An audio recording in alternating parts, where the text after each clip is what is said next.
मिंबरे नूर पर जलवा अफरोज़ उलमाए किराम, मोहतरम सामीन हजरात, अस्सलामु अलैकुम व रहमतुल्लाहि व बरकातुहू। अल्हम्दुलिल्लाह अल्हम्दुलिल्लाहि व कफ़ा वस्सलातु वस्सलामु अला इबादिहिल लज़ीना इस्तफ़ा, खुसूसन अला हबीबिही मुहम्मदिनिल मुस्तफ़ा व अला आलिहि व अस्हाबिही उलिस सिद्क़ि वस्सफ़ा। अम्मा बाद, फ़अऊज़ु बिल्लाहि मिनश शैतानिर रजीम, बिस्मिल्लाहिर रहमानिर रहीम। या अय्युहल्लज़ीना आमनुत्तक़ुल्लाह व कूनू मअस सादिक़ीन। सदक़ल्लाहुल अलिय्युल अज़ीम व सदक़ रसूलुहुन नबियुल अमीनुल करीम व नहनु अला ज़ालिका लमिनश शाहिदीन वश शाकिरीन वल्हम्दुलिल्लाहि रब्बिल आलमीन।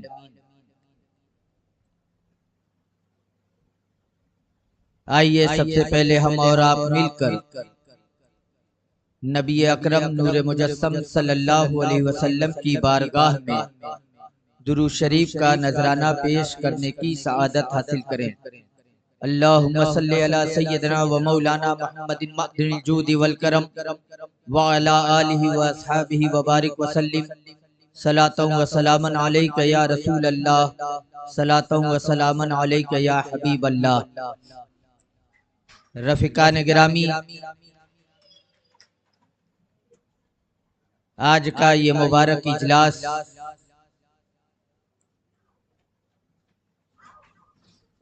इमाम इश्क व मोहब्बत सैयदना आला हजरत इमाम अहमद रजा फाजिल बरेलवी रजी अल्लाह ताला अन्हो के उर्स की तकरीब से मंसूब है,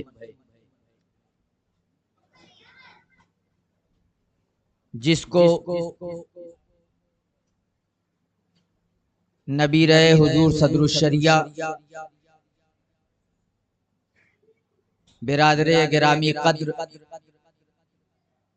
हजरत अल्लामा मौलाना मुफ्ती फैजानुल मुस्तफ़ा कादरी मद्दजिल्लहुल आली ने अपने कायम करदा इदारा जामिया इमाम अबू हनीफा में मुनाकिद किया है।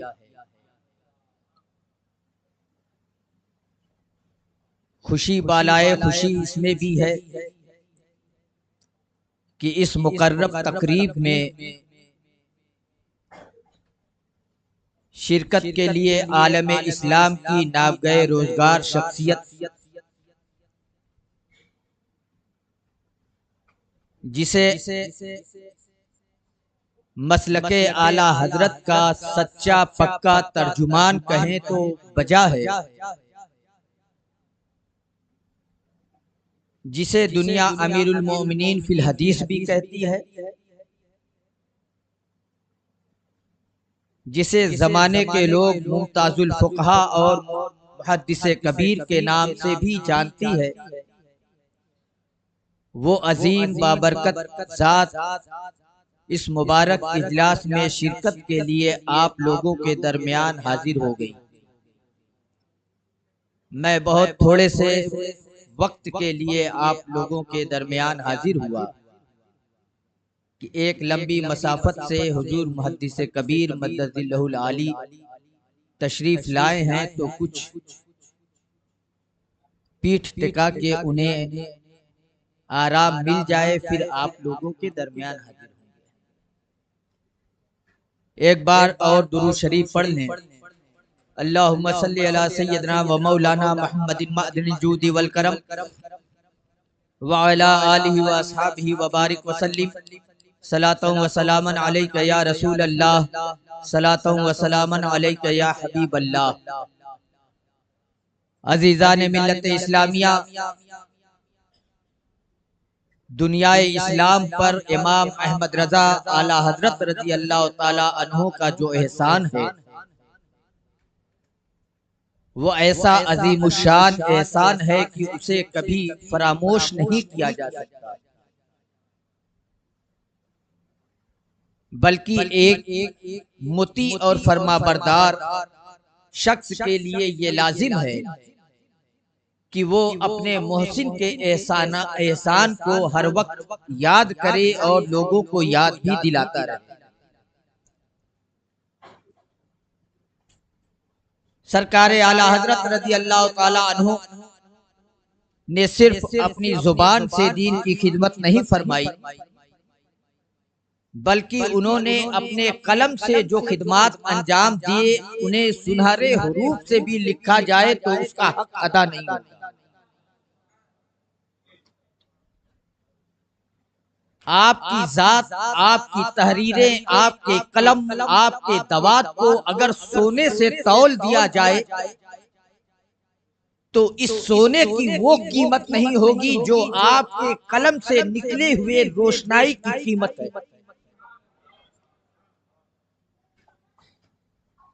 आपने सिर्फ अपनी जिंदगी का एक ही मशगला बनाया, अपनी जिंदगी का एक ही मकसद आपने मुकर्रर कर लिया, और वो मकसद अजीम सिर्फ ये है कि दीन मतीन की खिदमत की जाए, लोगों के ईमान की हिफाजत की जाए। मेरी तारीफ कौन करता है, मेरी बुराई कौन करता है, इससे बेफिक्र होकर बिला लौमते लाइम आपने दीने मतीन की ऐसी खिदमत अंजाम दी है कि सदियों तक नहीं बल्कि कयामत तक आपकी खिदमत को याद किया जाएगा। आप सेहत के आलम में हो या मर्ज के हाल में हो, कोई ऐसा वक्त नहीं गुजरता था जो बगैर किसी मकसद के गुजर गया हो। हर वक्त, हर लम्हे में आपने सेहत के अय्याम में भी और मर्ज की हालत में भी तसनीफात के काम को कभी छोड़ा नहीं है। फतवा नवेसी आपने तर्क नहीं किया है। बद मजहबों के मकरो फरेब से मुसलमानों के ईमान की हिफाजत के लिए आपने कभी कदम पीछे नहीं हटाया है। हर हाल में आप एक ऐसे किले की मानिंद बद मजहबों के सामने खड़े रहे कि हर बद मजहबियत के साथ आकर आपसे टकरा कर पास पास हो जाते, और लेकिन वो मुसलमानों के ईमान पे ज़र्ब नहीं लगा पाते। जरा सोचिए, उसी खिदमत जलीला का ये अंजाम और नतीजा है कि आज 106 साल हो गए, लेकिन सरकार आला हजरत का जिक्र जमील आज इतना हो गया, इतना हो रहा है, इतना हो रहा है कि ना आपकी हयात में उतना जिक्र था, ना आपके वफात के बाद जो चंद साल गुजरे उसमें इतना जिक्र। ये क्या हमने उनके जिक्र को बुलंद कर दिया है?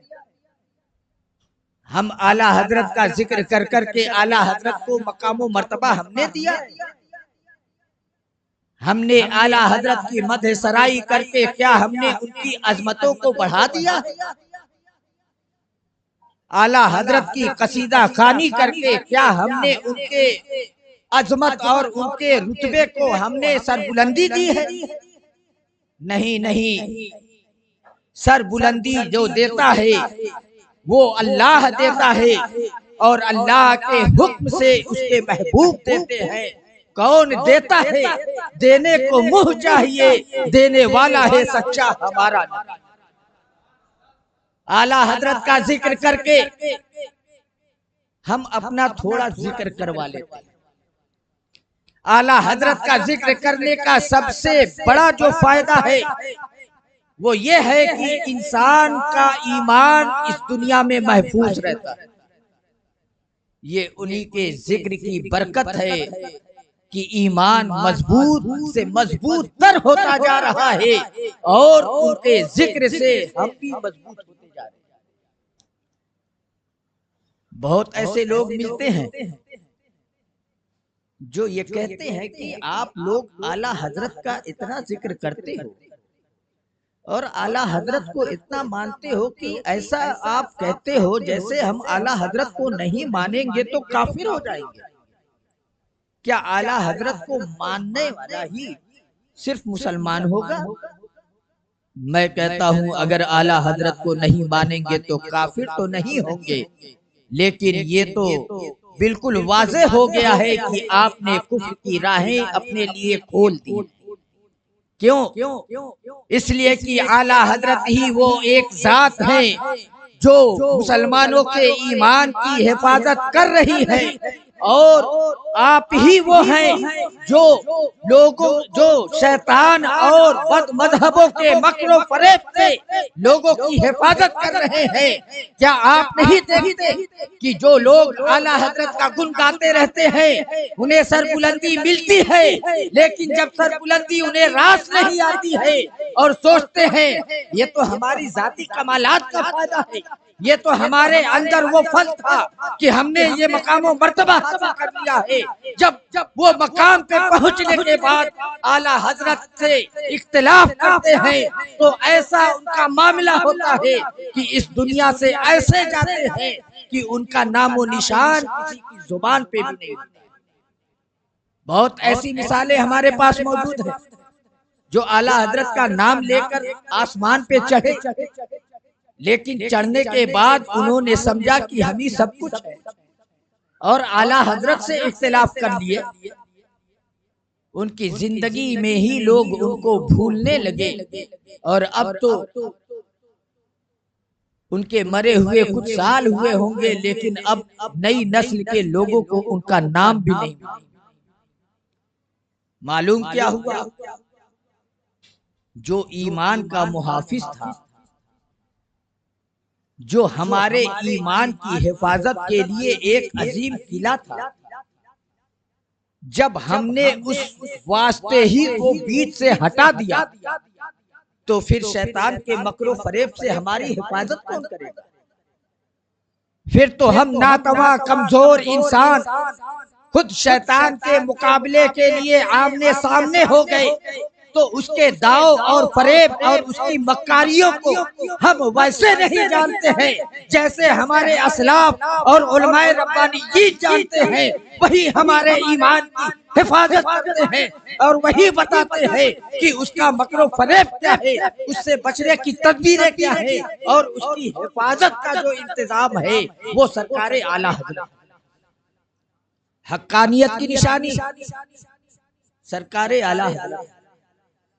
और ये कोई न समझे कि आज हम आला हजरत को हक्कानियत की निशानी बता रहे हैं, बल्कि ये तो उलमाए हरमैन तय्यबैन ने सरकारे आला हजरत के बारे में ये इरशाद फरमाया कि जब कोई हिंदुस्तान की सरजमीन से यहाँ आता है तो हम उसको पहचानने के लिए कि ये अहले सुन्नतो जमाअत का मानने वाला है या ये कोई बिदअती है, उसके इम्तिहान के लिए, उसको जांचने के लिए हम उसके सामने शेख अहमद रजा का नाम लेते हैं। उसके बाद हम उसके जवाब का इंतजार नहीं करते कि वो क्या जवाब देता है, बल्कि हम शेख अहमद रजा का नाम लेने के बाद उसके चेहरे के जाविये को पढ़ते हैं। अगर उसके चेहरे पे इमाम अहमद रजा का नाम सुनकर खुशी की लकीरें उठ जाती हैं, खुशी से खिल उठता है, गुलाब की मानिंद मुस्कुराने लगता है, तो हम जान जाते हैं कि ये अहले सुन्नत व जमात में से है। और अगर अहमद रजा का नाम सुनकर वो उसके चेहरे पे पज़मुर्दगी छा जाती है, शिकने उभर आती हैं, तो हम जान जाते हैं कि ये अहले तोका बिदअत में से है। और बिदअती और अहले हक के दरमियान पहचानने का हमारे दरमियान यही एक मेयार। अब बताइए, हक्कानियत का मेयार, हक्कानियत के पहचानने का तरीका हमें और आपको किसने बताया? हमको और आपको जो बताते हैं वो उलमाए हरमैन तय्यबैन। उनकी अजमत का तो चर्चा उनके पीर खाने ने भी किया है, बल्कि पीर खाने क्या बल्कि उनके पीरो मुर्शिद ने भी किया है। जब सरकारे आला हजरत रज़ी अल्लाह ताला अन्हु अपने उन्फ़ाने शबाब के आलम में हजरत सैयदना खातिमुल अकाबिर सैयदना आले रसूल माह दहलवी रज़ी अल्लाह ताला अन्हु की खिदमत में मुरीद होने के लिए तशरीफ ले गए। जब आप हजरत सैयदना खातिमुल अकाबिर की बारगाह में पहुंचते हैं, आपने सरकारे आला हजरत से इरशाद फरमाया, मौलाना अहमद रजा साहब हदीसे जिब्राइल में जिस तरह से हजरत जिब्रील अलैहिस्सलातो वस्सलाम नबी पाक की बारगाह में बैठे थे, उसके बारे में दो कौल है मुहद्दिसीन का कि एक ये कि हजरत जिब्रील ने अपना हाथ अपने रान पर रखा, और दूसरा कौल यह है कि हजरत जिब्रील ने अपना हाथ रसूल पाक के राने मुबारक पर रखा। आपके नजदीक जो राजे कौल है उस पर अमल करते हुए आप बैठ जाए।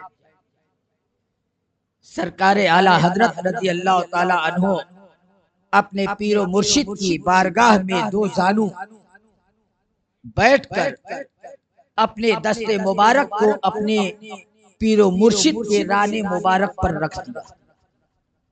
मालूम क्या हुआ कि अपना हाथ हजरत जिब्रील अलैहिस्सलातो वस्सलाम ने नबी पाक के जानुए मुबारक पर रखा। इसमें ज्यादा बरकत है कि इसमें बरकत लिया जाए। इसी तरह से आप अपने पीरो मुर्शिद हजरत सैयदना खातिमुल अकाबिर के राने मुबारक पर हाथ रख देते। मुरीद करने के बाद आपने वहीं पर सैयदना आला हजरत रज़ी अल्लाह ताला अन्हु को सारे सिलसिलों की इजाजत और खिलाफत अता फरमा दी। आपके नबीरा हुजूर सैयदना अबुल हुसैन नूरी मियां अलैहि रहमत व रिजवान अर्ज करते हैं, हुजूर इस खानकाह का ये दस्तूर है कि यहाँ जब भी कोई मुरीद होने आता है या किसी को खिलाफत देनी होती है तो उससे मुजाहिदात कराया जाता है। लंबी लंबी मुजाहिदात के बाद उसे खिलाफत से नवाजा जाता है। और मौलाना अहमद रजा आज तशरीफ लाए, आपने उन्हें मुरीद करने के बाद फौरन इजाजत व खिलाफत अता फरमा दी। हुजूर इसमें हिकमत क्या है? इरशाद फरमाते हैं नूरी मियां, और लोग तो जंग आलूद दिल लेकर आते थे, उनकी सफाई सुथराई के लिए, उनको सकियल करने के लिए उनसे मुजाहिदात कराए जाते थे। लेकिन मौलाना अहमद रजा ऐसा साफ चमकता हुआ दिल लेकर आए हैं कि इन्हें मुजाहिदात कराने की जरूरत नहीं है। इनके पास सिर्फ एक कमी थी, वो निस्बत की कमी थी, सो मैंने निस्बत जोड़ दी है। ये उनके पीरो मुर्शिद हुजूर सैयदना खातिमुल अकाबिर का इरशाद। और इरशाद फरमाते हैं नूरी मियां, हमारी खानकाह की कोई किताब उस वक्त तक न छापी जाए जब तक मौलाना अहमद रजा को न दिखा ली जाए। जिस किताब को छापने के लिए मौलाना अहमद रजा कहेंगे उसी किताब को छापी जाए, और जिस किताब के बारे में ये कह दे कि इसे नहीं छापना है तो उस किताब को न छापी जाए। और अगर किसी किताब में मौलाना अहमद रजा अपनी तरफ से कुछ बढ़ा दे या कुछ काट कर घटा दे तो उसे हमारे मशाइख का पढ़ाया हुआ और घटाया हुआ जाना जाए। जरा सोचिए, ये कौन इरशाद फरमा रहा है? अरे मुरीद पीर की तारीफ करे तो सब समझ में आता है कि आज तो यही ट्रेंड चला है, लेकिन पीर मुरीद की तारीफ करे ये दुर्रे नायाब तो शेख अहमद रजा आला हजरत, कि जिनके पीरो मुर्शिद मुरीद करते ही उनकी तारीफ में ये कलमात इरशाद फरमाए, उस जात का मकामो मर्तबा क्या होगा, हम और आप कभी उसको सोच भी नहीं सकते। और इरशाद फरमाते नूरी मियाँ, ये मत समझिएगा कि ये सब मैं अपनी तरफ से कर रहा हूं, मैं इन्हें ये मकामो मर्तबा अपनी तरफ से दे रहा हूं, ये हरगिज मत समझिएगा, बल्कि अल्लाह रसूल की बारगाह से जो मकामो मर्तबा इन्हें अता किया गया है वही मैं इनके लिए तफवीज कर रहा हूँ और वही आप लोग को बता रहा हूँ। इसीलिए तो हजरत सरकारे नूरी मियां अलैहि रहमत व रिजवान जब भी सरकारे आला हजरत को खत लिखते तो आप खत में लिखते चश्मो चिरागे खानदाने बरकात, यानी खानदाने बरकात के चश्म भी हैं, आंख भी हैं और चिराग भी। ये जरा सोचिए, आंख कह दिया चिराग की क्या जरूरत थी, और अगर चिराग ही कह दिया तो आंख कहने की क्या जरूरत? कभी गौर किया आप लोगों ने?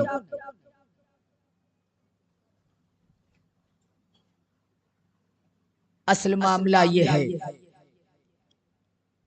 तारीकी के आलम में आंख वाला भी आंख रखते हुए भी नाबीना की तरह होता है जब तक उसके हाथ में चिराग ना हो। और सिर्फ अगर आदमी अपने हाथों में चिराग ले ले और बीनाई से महरूम हो तो भी वो रास्ता नहीं देख सकता। बीनाई है, रात के अंधेरे में चिराग लेकर नहीं निकला तो भी वो रास्ता तलाश नहीं कर सकता। नूरी मियाँ ये इरशाद फरमा रहे हैं कि ऐ लोगों, ये दुनिया एक तारीक रात की तरह है और इस तारीक रात में सही सलामत अगर गुजरना है तो फिर समझिए कि शेख अहमद रजा ये चिराग भी है और आंख भी है, ये खानदाने बरकात के आंख भी हैं और खानदाने बरकात के लिए चिराग। और इसका एक मतलब ये भी हुआ कि ऐ इमाम अहमद रजा, ऐ इमाम अहमद रजा, राहे तरीकत में हम आपके इमाम हैं और आप हमारे मुक्तदी हैं, लेकिन राहे शरीयत में आप हमारे इमाम हैं और हम आपके मुक्तदी हैं। लेकिन ये भी याद रखें, शरीयत और तरीकत ये ऐसी इस्तिलाह है कि आज इन इस्तिलाहों के जरिए से लोगों को गुमराह करने की कोशिशें की जा रही है। लोग कहते हैं शरीयत और है और तरीकत और है। शरीयत उन लोगों के लिए है जो लोग विलायत के मर्तबे पर फायज नहीं हुए, जिन्हें मुजाहिदात करने की जरूरत है, जो शरीयत के मुकल्लफ हैं। नमाज उन्हें पढ़ना है, रोजा उन्हें रखना है, ज़कात उन्हें देना है, हज उन्हें करना है। अल्लाह ने जितनी चीजों को फर्ज किया है अपने बंदों के ऊपर, उन सारे काम को अहले शरीयत के लोगों को करना है। और तरीकत वाले वो हैं कि जो इन सब के तकल्लुफात से बहुत ऊपर चले गए और वो इतने ऊपर गए कि अब उन्हें न नमाज पढ़ने की जरूरत है, न रोजा रखने की जरूरत है, न हज करने की जरूरत है, न ज़कात देने की जरूरत है। हर चीज से वो बाला है और इतनी बुलंदी पर चले गए कि अब शरीयत के अहकाम उनके ऊपर नाफिज ही नहीं। इसीलिए आजकल के झड़फुआ पीर अंगूठी इतने पहनते हैं जितनी उंगलियां नहीं। और तो शुक्र है 10 ही उंगली हाथ में है, अगर 40-50 होती तो 200-300 तो पहन ही लेते। इल्म से बिल्कुल कोरे, मिजाजे शरीयत से नावाकिफ, न नमाज पढ़ते हैं न मुरीदों को पढ़ने देते हैं। कहते क्या है, जब भी पीर साहब से पूछो, पीर साहब नमाज चले पढ़े, हम तो खाने काबा में पढ़ते। अरे पहले अपने गांव की मस्जिद में पढ़ लो, फिर खाने काबा में जाके पढ़ना।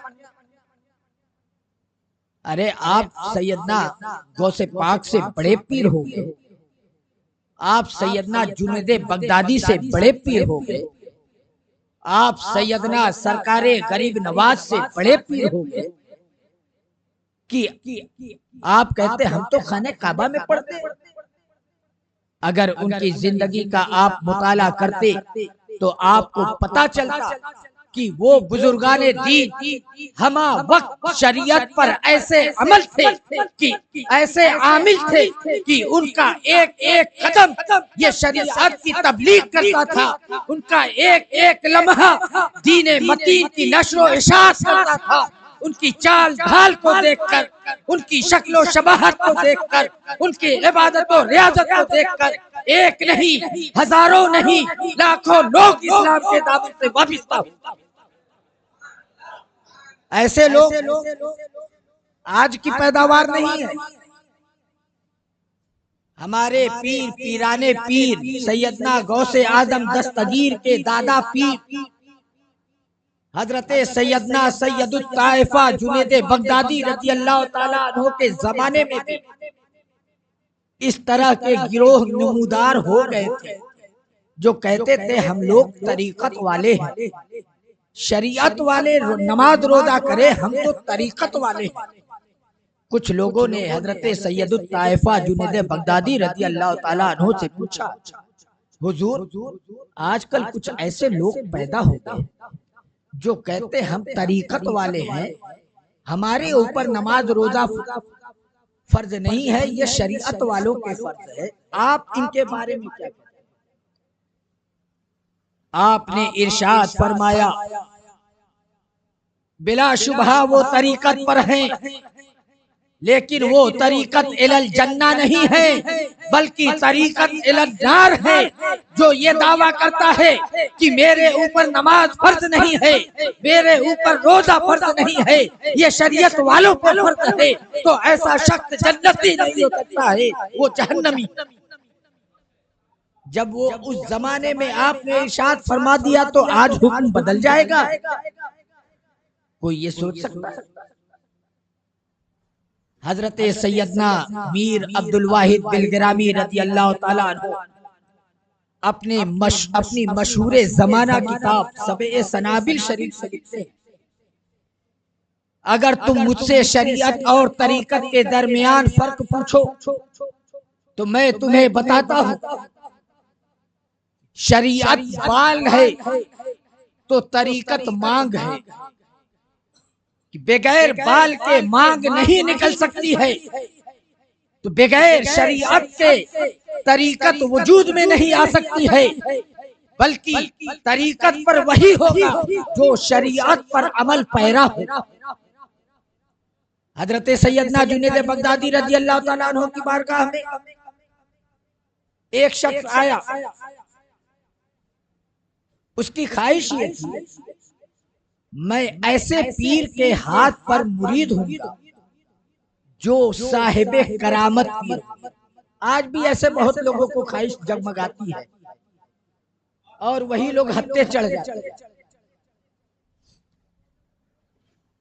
बड़ा नाम सुना था जुनैद बगदादी रज़ी अल्लाह ताला अन्हु का, आपकी बारगाह में आया, लेकिन उसने अपने आने का मकसद नहीं बताया।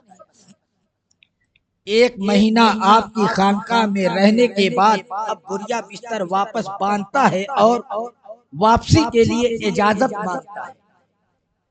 हजरत सैयदना जुनैद बगदादी ने पूछा कि तुम आए किस लिए थे, तुमने आने का मकसद नहीं बताया और अब तुम जाने लगे। आखिर किस काम के लिए आए थे ये तो बताओ। उसने कहा हुजूर मेरी ख्वाहिश ये थी कि मैं ऐसे पीर के हाथ पर मुरीद होऊंगा जो साहिबे करामत है। लेकिन 1 महीने तक आपकी बारगाह में रहा, नाम तो बड़ा सुना, लेकिन मैंने कोई करामत नहीं देखी, इसलिए आज मैं वापस जा रहा हूं।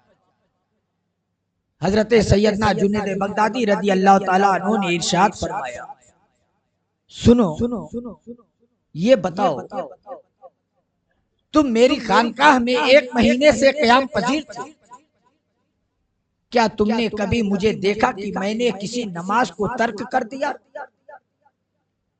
उसने कहा नहीं। क्या तुमने कभी देखा कि मैंने किसी नमाज की जमाअत को छोड़ा? उसने कहा नहीं। मैंने किसी वाजिब को छोड़ा हो देखा? नहीं। किसी सुन्नत को छोड़ते हुए देखा? नहीं हुजूर। तो आप इरशाद फरमाते हैं करामत और कहते किसको? तुम क्या समझते हो? हवा में उड़ना ये करामत है, पानी पर चलना ये करामत है? सुनो सुनो, करामत असल ये है कि आदमी शरीयत पर अमल करे और जो शरीयत पर अमल करता है वो उसकी करामत है। हवा में उड़ना ये कोई करामत नहीं है कि ये तो परिंदे पे उड़ा करते हैं। पानी पर चलना ये कोई करामत नहीं है कि ये तो मामूली मछलियां भी करती हैं। असल करामत यह है कि शरीयत पर अमल करना। जरा सोचिए, हमारे असलाफ बुजुर्गाने दीन का तो ये तर्ज अमल है और उन सारे बुजुर्गाने दीन और असलाफे किराम की अमानतों का अमीन सरकारे आला हजरत, उन्हीं अमानतों के साए में सरकारे आला हजरत सारे लोगों के ईमान की हिफाजत फरमा रहे हैं। और ये आला हजरत की बहुत अजीम खिदमत और उनका बहुत बड़ा एहसान है कि उनका नाम लेते जाओ, अपने ईमान की हिफाजत करते चले जाओ। अल्लाह ताला हम सब के दिलों में सरकार आला हजरत की मोहब्बत को खूब बैठा दे। वमा अलैना इल्लल बलाग। अस्सलामु अलैकुम व रहमतुल्लाहि।